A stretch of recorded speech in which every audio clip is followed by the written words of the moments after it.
So very good afternoon. It gives me immense pleasure to be here. I think, first of all, let me congratulate my senior and good friend, Dr. Vijayakumar, for calling me here. Every week, what I do is, I'm out of Hyderabad speaking. The one thing which I am loving here is the audience. We see everything except the audience. We hardly are seeing audience nowadays. So I think 3 cheers to the entire audience, our entire colleagues who have come from morning and then listening and waiting for the real science. So today I'm going to speak on, I think in years, if we have nephrologists here, I don't know if we have nephrologists here, if I had to ask them a decade before that what are the treatment options available to treat diabetic nephropathy over a period of year, I think that is where science did not progress. There were ACE inhibitors, there was ARBs, there was nothing much. After a long gap, then came the SGLT2 inhibitors, and now we have the pillars of treatment. Now, I'm going to talk on one of the most important pillar of treatment. So why it is important to diagnose diabetic kidney disease in your patients in early stage? You will see it shortens the life expectancy by 16 years. So if somebody is having only diabetes, their life expectancy is reduced by 6 years. Only kidney disease is around 11 years. When they have it together, it is 16 years. So this speaks volumes that it is very important you diagnose it early. I know how many of you here follow cricket? All? Oh, lovely. I think 2 years before I was speaking to Dr. Mohan sir conference that time, I could see very bare minimum hands, but I am happy.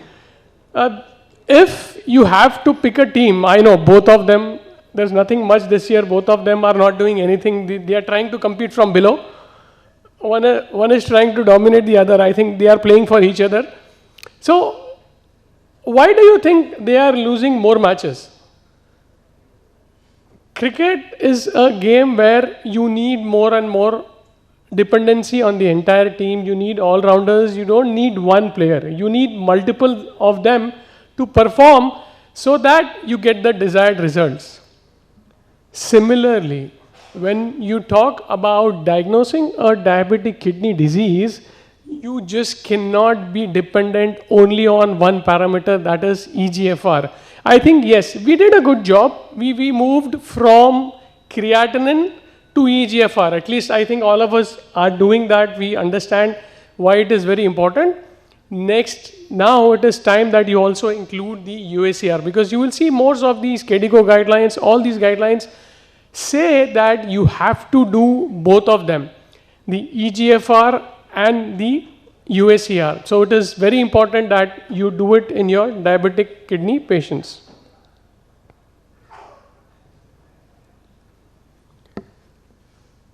So in our routine practice, yes, I think all of us, including me, and then now I would say with most of us using the EHRs, using the electronic records, the moment you put creatinine, the age, the gender, it automatically your software calculates and tells you what is the eGFR of that patient. I think we all are getting it. Most of us, if you are using the platforms, you will see it will give you that. What I want to highlight here, you will see patient A, B and C. Patient A, male, 68 years, creatinine 1.3. One glance you will say, okay, this looks good. Yes, the risk of CKD is low. You see patient B, 1.4, just 0.1 milligram difference. You see the eGFR going down, and then risk of development goes into the moderate risk. If you see a female patient with even 1.3, here you will see the eGFR is on the lower side and the risk is very, very high. So that this tells you at same creatinine levels, male and females, because of the multiple body weight and other conditions, the eGFR differs. So it is very important that we move ahead out of the creatinine and look for the eGFR and the proteinuриas as well. We all have understood and we all know that UACR is a very, very important parameters when you treat your diabetic patients, because it gives you the earliest indicator of endothelial dysfunction. So any patient who has a nephropathy, they are prone for developing cardiovascular disease, or they may already have one. So if you are diagnosing somebody with a nephropathy, it is mandatory that you screen for the underlying cardiovascular disease as well. Here you will see the all-cause mortality and the cardiovascular mortality keeps going up as the UACR also keeps going up. So yes, as I was saying, most of the guidelines now says you do both the EGFR and the UACR every 1 year. I think as a clinician, we know it is burden to the patients. We just can't keep on repeating the test all the time. So if the patient is come to you for the first time, do it. If he does not have any of these problems, then you can do it annually. Let me come to a theoretical case. So this is again a typical diabetic patient having diabetes for more than 13 years, duration of CKD of 5 years. Baseline EGFR is around mild to moderate dysfunction. Serum potassium is okay. UACR, here you will see a patient is on the moderate side of proteinurias and has history. So as I was saying, they may have a cardiovascular disease. This patient already has developed a peripheral arterial disease. So what happens if you have to risk stratify this patient, and if you just do the EGFR, you will see that this patient falls into G2A1, so which is on the green zone. So the growth zones, I think all of us know that the lights, green, yellow and red. So green is the safest zone. So if you just calculate on the EGFR, you will see the patient is on the green zone. But if you add a UACR, you will see the patient has gone to the yellow zone. So this tells you very important that just not do the EGFR, but also do the UACR, so you can do the better risk stratifications of your patients. CKD and CVD progression in diabetes is driven by many factors. One, metabolic, yes, poor glycemic control. Hemodynamic, even an elevated blood pressure is a risk factor for kidney disease and CVD, and inflammation and fibrosis. So as we are talking about omnious octet of DeFranco, where you say there are 8 pathophysiological mechanisms leading to diabetes, similarly, it's not just sugar, it's not just blood pressure, it's not just one parameter. So there are different parameters leading to the complications. MR overactivation is thought to be a major driver of end organ damage through inflammation and fibrosis. I think that is where this new molecule plays a major role, because it acts on the mineralocorticoid overaction. You will see it does the kidney damage, it does a vascular damage, it damages the heart as well. So this patient is again typically on glimepiride and metformin, is on a SGLT2 inhibitors, is on a ARB. So 2 pillars of treatment for your diabetic nephropathy. The patient is already on both of them. But what here we all have to understand, that despite the RAS blockade and SGLT2 inhibition, patients with diabetes CKD are at risk of CKD progression. So you have reduced the risk. Definitely, when you give an ARBs and SGLT2, you have reduced the risk, but they are still at risk of further progression because of the inflammation and fibrosis, where these 2 molecules do not act. So finerenone is a selective non-steroidal mineralocorticoid receptor antagonist. It blocks the mineralocorticoid receptor overactivation, slows the kidney and CV disease progression. I think if you will see, it acts at the hemodynamic factors, it acts at the inflammation, it helps to reduce the albuminuria as well. So what's the difference between a normal aldosterone antagonist and finerenone? You will see, as I told you,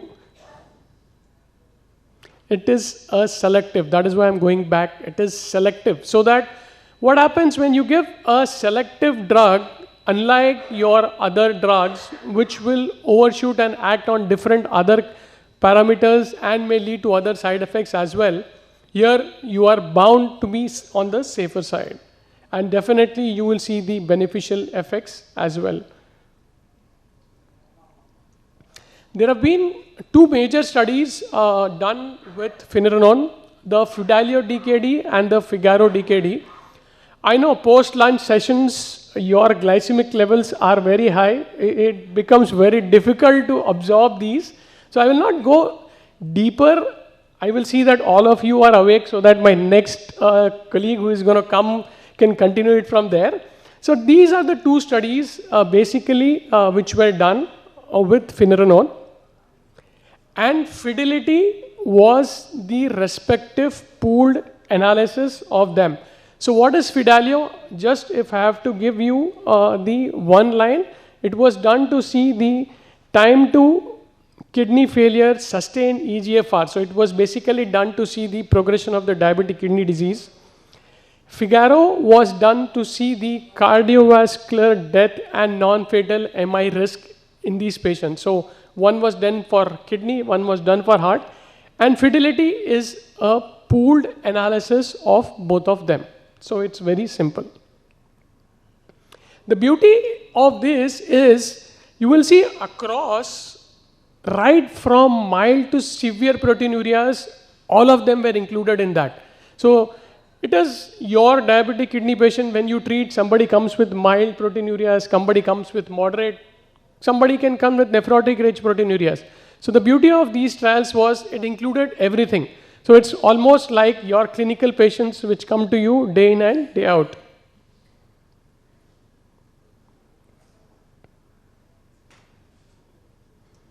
So the pooled analysis, the fidelity, you will see the composite CV outcome. There was 14% relative risk reduction in the CV end outcome and 23% relative risk reduction in the kidney outcome.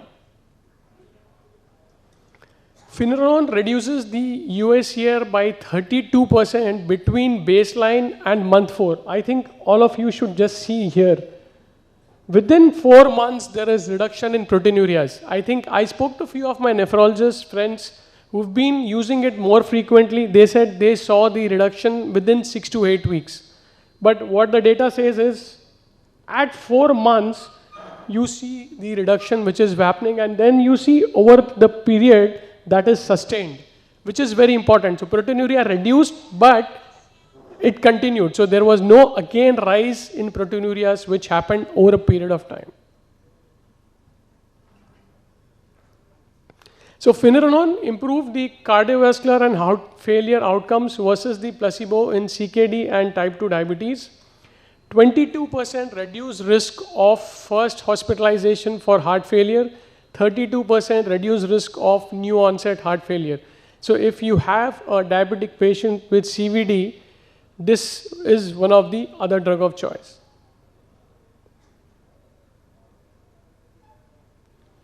Again, if I have to ask you, some of you may say that probably SGLT2 was added, so that might be the reason for reduction in proteinurias. So here you will see reduction in the UACR without baseline SGLT2 was 31% as an individual, and when it was added to the SGLT2, it was 37%. So even without SGLT2, it did help in reducing the proteinurias and preventing the further progression.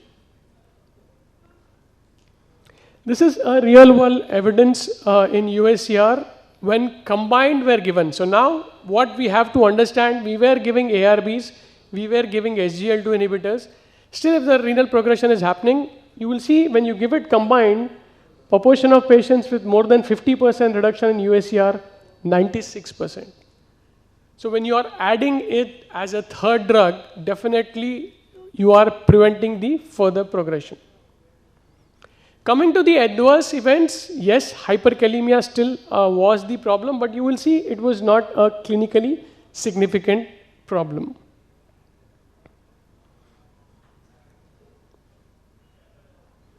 So coming back to our patient who was already on SGLT2 inhibitors and ARBs with proteinurias and reduced EGFR, this drug was started, and now you will see the pillars of treatment. So we are now talking about pillars of treatment of heart failure. We know there are 5 drugs.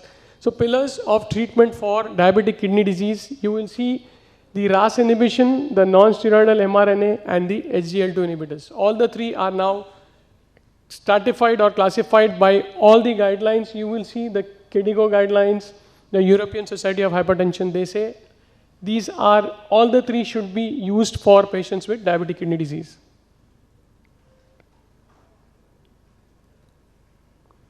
So how do you start it? The target dose is 20 milligrams. You start, if somebody is having a EGFR of less than 60, then you start with 10 milligrams and then escalate it to 20 milligrams after 4 to 6 weeks. If the EGFR is more than 60, you can straight away start with 20 milligrams. Most importantly, practically see that you do the potassium at the time of starting, because you should have a baseline of potassium when you are starting this treatment. So how do you start and adjust? You start with 10 milligrams if the EGFR is less than 60. Straight away go with 20 milligrams if the EGFR is more than 60. Monitor serum potassium at first month and then every 4 months interval. Adjust the dose. If serum potassium is less than 4.8, you can increase to 20 milligrams. Continue with 20 if potassium is less than 5.5. If potassium goes above 5.5, then stop the drug and restart when your potassium level goes below 5. So this is a very important clinical way. How do you start? How do you monitor the potassium? When you should stop?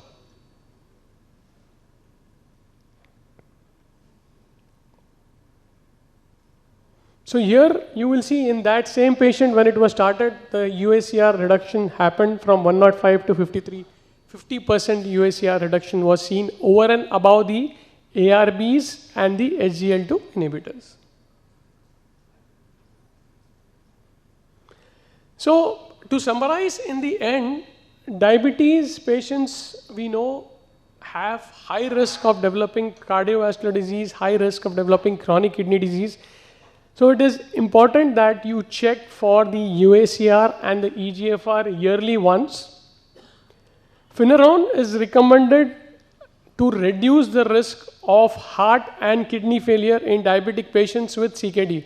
So if somebody who is having a diabetes, CKD and previous history of cardiovascular disease or past history of heart failure, then this should be the drug of choice.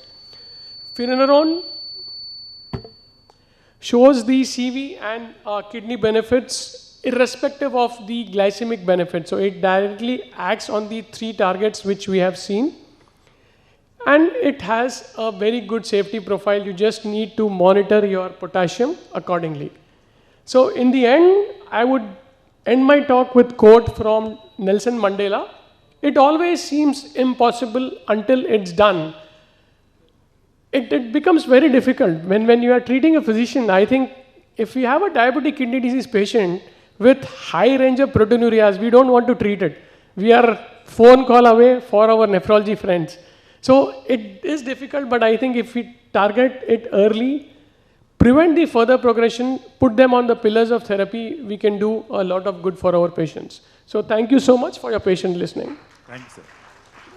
It was a great talk.